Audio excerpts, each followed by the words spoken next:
I'm Dr. Kemi Omololu, lawyer in Lagos, Nigeria. It's April 3rd, 2021. I just got a phone call that YINKA ODUMAKIN died of COVID-19. It's very sad that this pandemic is still going on and the third wave is coming out in many areas. May his soul rest in peace. When somebody dies, we remember them for the good they did or the bad or the ugly. I was not talking to YINKA ODUMAKIN for the last 7 years. YINKA really hurts me. He hurt my feelings, and I can't begin to tell you what happened, but I will tell you. It's really sad that this time last year, Kennedy Okoko died. Easter of last year, Kennedy locked me up 3 times for Pastor Ibiyomi. Without doing his homework, he just asked the police to keep arresting me. I suffered PTSD. I'm still battling that, and I really suffered in prison and at SARS. But I'm glad that I forgave Kennedy Okoko before he died. This time last year, he died in a botched plastic surgery. Now it's YINKA dying of COVID-19. It's really sad, but God has fought for me. Many people have done me wrong in my career, in my life, whatnot. I think this is the right time to talk about this, and I really want to get it off my chest. Because for so many years, I've been telling you guys that broadcast journalism has not been good to me in Nigeria. Because other people blocked my way, people cheated me, and people didn't believe my work. I am a damn good journalist. In 2014, I began to beg people to give me work, especially radio station owners. I went and I begged YINKA ODUMAKIN to give me a job as an OAP, to review newspapers in the morning, so that I can do that kind of stuff as well. YINKA ODUMAKIN was opening Petals FM in Ibadan. He also wanted me to be a social media manager, to design the Facebook, the Twitter, and the Instagram for the radio station. Those portals you're looking at, I started them, I designed them. YINKA said he will pay me a lot of money. We actually had an agreement. But then, his station manager, Dotun, was supposed to shed out the money. Dotun was a very bad person. Many people at Channels News said he was fired from Channels News because he literally destroyed the place. He went to TVC, the same thing happened. They got rid of him at TVC. And then he came to ODUMAKIN, who made him the director of his station. With Dotun on board, things were not professionally done. But who am I to talk? This is Nigeria. This is how they do their stuff. I didn't want to become an employee that'll be working for someone. I wouldn't be paid for 2 months, 3 months. All these people getting owed money, no salaries, and they're working for nothing. I wanted my money. I had a child to support. My son was in school.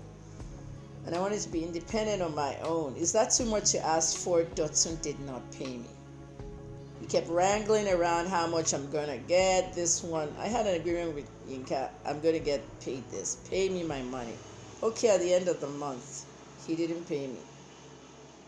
What did I do? What exactly is happening?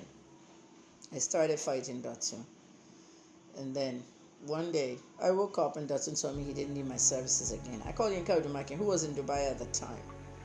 ODUMAKIN ignored me, didn't care. So I just came in there and worked 30 days with no pay. This is how they do to Nigerians, okay? So I kept quiet. They called me that they wanted the passwords to the social media portals.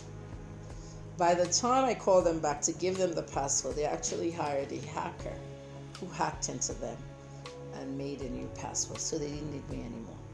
This is how life is. Dotun, if you're watching this, please prove me wrong if I'm lying. YINKA backed you up. Both of you ignored me. You did not pay me for 30 days until I left. You didn't need me anymore. I left. After I left, just to let you know, almost everybody from the sales department and even some OAPs contacted me. We left Petals FM too. They never paid us. How do you run a business where you don't pay people? How do you scam people, Dotun? At the end of the day, YINKA ODUMAKIN did not return my calls, my emails. I remember still messaging YINKA for a good 6 months. I just let it go. May God forgive his sins, like the Muslims say. May God let him rest in peace. YINKA ODUMAKIN hurts me, but I can't live on that anymore. I have to move on. Anything that he's doing with the Afenifere, socioeconomic, whatever, I don't get involved. I just stay on my own lane. But that's what ODUMAKIN did to me, and I think this is the right time to say. They never paid me. Someone called me this morning and told me that, oh, they want to pay me my salary for the 30 days at Petals FM. Somebody, I don't know who the person is. I really don't want it. I don't need it. But thank you, everybody. But Petals FM was an independent radio station, and some people came there to do independent shows. A lot of them would call me and wanted me to be a guest on their show. But because it was YINKA station, I declined. That's life for you. I'm about the truth. I'm about transparency. I don't lie about anything. But a lot of people have cost me my jobs, my reputation, everything in Nigeria that has to do with broadcasting. This is why now I'm working in the diaspora. I'm freelancing for 3 US media platforms, updating their websites. You wouldn't see my name there, you wouldn't know who they are, but I'm just working.